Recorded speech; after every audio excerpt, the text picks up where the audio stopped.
number 7. On the right hand, we're playing a lot of sixths. That's the main challenge of this one. Of course, when we play those, we want to hear mostly the top notes.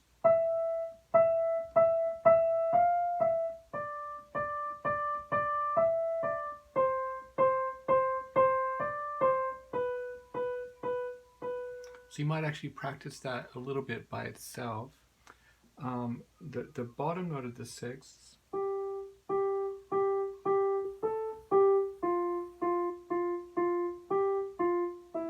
not a bad idea to practice that by itself and practice making that a little bit quieter than the top notes. Have some of you may want to change the fingering in measure 13. Those with a bigger hand can do that. The idea there is that we're playing legato, the top notes there. But if your hand isn't big enough for that, so one of those fingers will have to repeat either that way or else you could actually repeat the pinky on all of them if you had to. This happens throughout the piece where we're exchanging 4 and 5 on the top. So the idea is to make those a little bit legato. Again, if that seems too stretchy for your hand, just do them all with the pinky. That's a good technique to practice. We should all be able to do that because that's going to happen when we do octaves. So the idea of this exercise, of course, practicing playing sixths is very important, but it prepares you for playing octaves later on. So let's run through this. So we're in 3/4 time allegretto. The fastest note value is a quarter note. 1, 2, 3.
I'll just mention that the sixth has a very similar sound to the third. You notice that?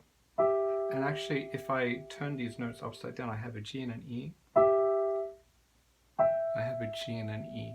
So thirds and sixths, they both had the same kind of sound. It's kind of a sweet sound and a very pleasant sound. Notice like all the way through this little piece, the right hand is playing either sixths or thirds. In classical music, those are the two intervals you're most likely to be playing a lot of at a time.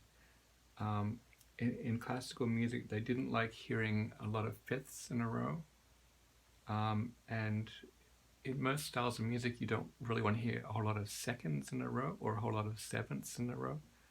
Why don't I demonstrate those? So imagine if I played this all with seconds.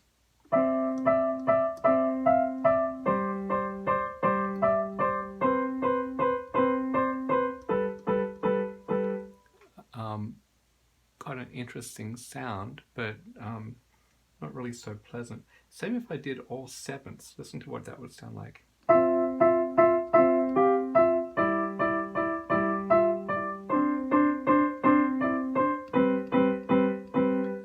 Again, quite an interesting sound.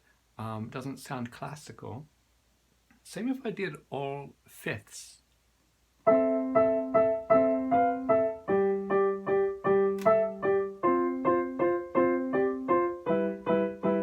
You can hear that that doesn't sound classical either. I'm going to do all fourths now.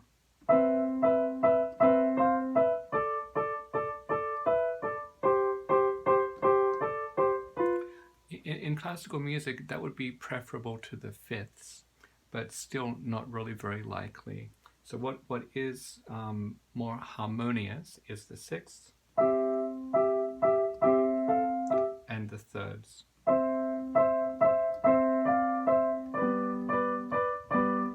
Just an interesting thing to be aware of. The other thing I forgot to mention, this exercise is a great one for practicing voicing. So for practicing making a top voice strong and a bottom voice quiet, you can make sure you're using a little bit of the weight of the arm, and then try to focus on putting the weight a little bit more toward the finger that's playing the melody. So you can hear this very faintly, but you can hear that more prominently.